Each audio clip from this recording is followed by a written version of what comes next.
एक समय की बात है, एक देश के राजा द्वारा राज्य शासित किया गया था, परंतु उस राजा का कोई बेटा नहीं था। राजगद्दी पर उस राजा की कोई संतान नहीं होने के कारण राजा ने राज्य के लिए एक नया उत्तराधिकारी चुने के लिए एक निर्णय किया, क्योंकि राजा के मृत्यु के बाद राजगद्दी पर एक उपयुक्त उत्तराधिकारी का चयन करना चाहता था। देश पर राज करने के लिए राजा ने अपने पूरे देश में सूचना भेजी। सूचना में देश के हर योग्य युवक को राजा के साथ साक्षात्कार के लिए आमंत्रित किया जाता है। साक्षात्कार के परिणाम के लिए एक संभावित उत्तराधिकारी तय होगा। उम्मीदवार के लिए एकमात्र योग्यता यह थी कि उन्हें अपने साथी इंसान के प्रति अपार प्रेम होना चाहिए। देश का शासक बनने की संभावना को लेकर देश भर का हर युवक काफी उत्साहित था। दूरदराज के गांव के एक गरीब युवक ने भी सूचना को पढ़ा और राजा के साथ एक साक्षात्कार करने के लिए तैयारी शुरू कर दिया।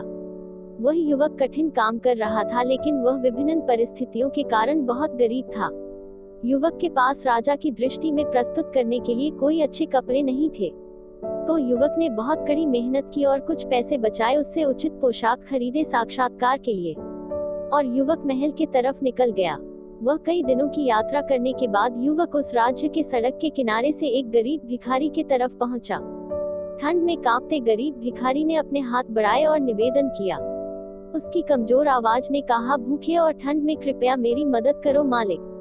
युवक भिखारी की दयनीय हालत से इतना आगे बढ़ गया था कि उसने तुरंत अपनी नई पोशाक निकाली और उसे पेश किया। उसने उसे अपना बहुत सीमित भोजन भी प्रदान किया जो वह रास्ते के लिए लेकर निकला था। भिखारी आदमी ने उन्हें 1000 बार शुक्रिया अदा किया, लेकिन जब से युवक ने भिखारी को अपने कपड़े दे दिए थे, वह थोड़ा साक्षात्कार के लिए जाने में संकोच कर रहा था। वह हालांकि अपने पुराने गंदे कपड़ों में महल में प्रवेश करने के लिए पर्याप्त साहस इकट्ठा किया और आखिर में महल पहुंचा। एक राजा के परिचय ने उसे राजा की दरबार के लिए रास्ता दिखाया। यात्रा की थकान कम करके और अपने कपड़े साफ करके थोड़ा आराम करने के बाद युवक सिंहासन कमरे में प्रवेश कराया गया साक्षात्कार के लिए। युवक ने अपनी गर्दन नीचे करते हुए राजा के कमरे में प्रवेश किया।